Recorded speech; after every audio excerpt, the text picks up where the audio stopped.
കേവലം ഒരു തിമിംഗലം മാത്രമായിരുന്നില്ല അവൻ ജനങ്ങൾക്ക്. മനുഷ്യരോട് അടുത്തിടപഴകിയിരുന്ന, കൂട്ടുകൂടിയിരുന്ന ഒരു തിമിംഗലം തന്നെയായിരുന്നു വാൽഡിമിർ. കടലിൽ മനുഷ്യർ കൂടുതലായി എത്തുന്ന ഭാഗത്ത് പതിവായി ചുറ്റിക്കറങ്ങിയിരുന്ന ആ വാൽഡിമിർ ഇന്ന് ഓർമ്മയാണ്. റഷ്യയുടെ ചാരത്തിമിംഗലം എന്ന പേരിൽ അറിയപ്പെട്ടിരുന്ന വാൽഡിമിർ തിമിംഗലത്തെ നോർവേയുടെ തീരത്ത് ചത്ത നിലയിൽ കണ്ടെത്തിയെന്നാണ് പുറത്തുവരുന്ന റിപ്പോർട്ട്. റഷ്യ പരിശീലനം നൽകി അയച്ച ചാരത്തിമിംഗലം എന്ന് സംശയിക്കുന്ന ഈ ബലൂഗ തിമിംഗലം കുറച്ചു വർഷങ്ങളായി വാർത്തകളിൽ ഇടം പിടിച്ചിരുന്നു. 14 അടി നീളമുള്ള 2700 പൗണ്ട് തൂക്കം വരുന്ന വാൽഡിമിറിനെ സ്റ്റവാങ്കറിന് സമീപം റിസാവിക ഉൾക്കടലിൽ പോയവരാണ് കണ്ടെത്തിയത്.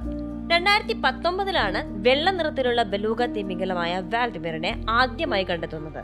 വടക്കൻ നോർവേയിലെ തീരനഗരമായ ഹമർഫെസ്റ്റിന് സമീപം ഇവൻ അലയുന്നതായിരുന്നു അന്ന് കണ്ടെത്തിയത്. റഷ്യയുടെ സ്പൈ എന്ന ഈ തിമിംഗലത്തിന് പേരും വീണു. പേര് വീഴാൻ ഒരു കാരണവുമുണ്ട്. കഴുത്തിൽ റഷ്യൻ നഗരമായ സെയിന്റ് പീറ്റേഴ്സ്ബർഗിൽ നിന്നുള്ള എക്യുപ്മെന്റ്, അതായത് ഉപകരണം എന്ന് രേഖപ്പെടുത്തിയ കോള ബെൽറ്റ് ശ്രദ്ധയിൽപ്പെടുന്നതോടെയാണ് റഷ്യയുടെ ചാരനാണോ ഇവനെന്ന സംശയം ഉടലെടുത്തു തുടങ്ങിയത്. അന്ന് കോള ബെൽറ്റിൽ ഒരു ക്യാമറയും ഉണ്ടായിരുന്നു. അന്ന് അങ്ങനെ ഒരു സംശയം ലോകമെമ്പാടും പരന്നിട്ടും ആ വാദങ്ങൾ റഷ്യ തള്ളിക്കളഞ്ഞെങ്കിലും മറ്റാരും തിമിംഗലത്തിന്റെ അവകാശവാദം ഉന്നയിച്ചു രംഗത്ത് വരാതിരുന്നതോടെ നിഗൂഢത കൂടുതൽ ആഴത്തിലാവുകയായിരുന്നു. അന്നു മുതലാണ് ഈ തിമിംഗലം റഷ്യയുടെ ചാരൻ എന്ന പേരിൽ കുപ്രസിദ്ധി ആർജിച്ചത്. നോർവീജിയൻ ഭാഷയിൽ തിമിംഗലം എന്ന അർത്ഥം വരുന്ന വാൽ, റഷ്യൻ പ്രസിഡന്റ് വ്ളാഡിമിർ പുടിന്റെ പേരിന്റെ ഭാഗമായ വ്ളാഡിമിർ എന്നീ വാക്കുകൾ കൂട്ടിച്ചേർത്താണ് ചാരത്തിമിംഗലത്തിന് വാൽഡിമിർ എന്ന പേര് നൽകിയിട്ടുള്ളത്. വിദൂരവും തണുത്തുറഞ്ഞതുമായ ആർട്ടിക് ജലാശയങ്ങളിൽ സാധാരണയായി വസിക്കുന്ന മറ്റ് ബലൂഗകളിൽ നിന്ന് വ്യത്യസ്തമായി വാൽഡിമിർ മനുഷ്യർക്ക് ചുറ്റും അസാധാരണമാം വിധം സുഖമായാണ് വിഹരിച്ചിരുന്നത്. മനുഷ്യരുമായി അടുത്തിടപഴകുന്ന തരത്തിൽ കഴിഞ്ഞിട്ടുണ്ടാകാമെന്നാണ് വിദഗ്ധരുടെ വിലയിരുത്തലും.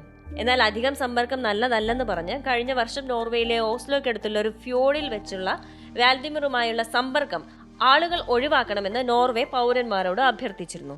വാൽഡിമിറിനെ സ്നേഹിക്കുന്ന നിരവധി പേരാണ് അവന്റെ വിയോഗത്തിൽ ദുഃഖം രേഖപ്പെടുത്തിയത്. പ്രത്യക്ഷത്തിൽ പരുക്കുകളൊന്നുമില്ലാത്ത രീതിയിലാണ് വാൽഡിമിർ ഉള്ളതെന്ന് മറൈൻ മൈൻഡ്സ് എന്ന NGO വിശദമാക്കുന്നുണ്ട്. 60 വയസ്സ് പ്രായം വരെയാണ് സാധാരണ നിലയിൽ ബലൂഗ തിമിംഗങ്ങളുടെ ആയുസ്സുള്ളത്. എന്നാൽ 15 വയസ്സുണ്ടെന്ന് വിലയിരുത്തുന്ന വാൽഡിമിർ എത്തരത്തിൽ മരിച്ചു എന്നതിനുള്ള മറുപടി കണ്ടെത്താനുള്ള ശ്രമങ്ങളിലാണ് മറൈൻ മൈൻഡ്. മരണകാരണം കണ്ടെത്താനായി അന്വേഷണവും ആരംഭിച്ചിട്ടുണ്ട്.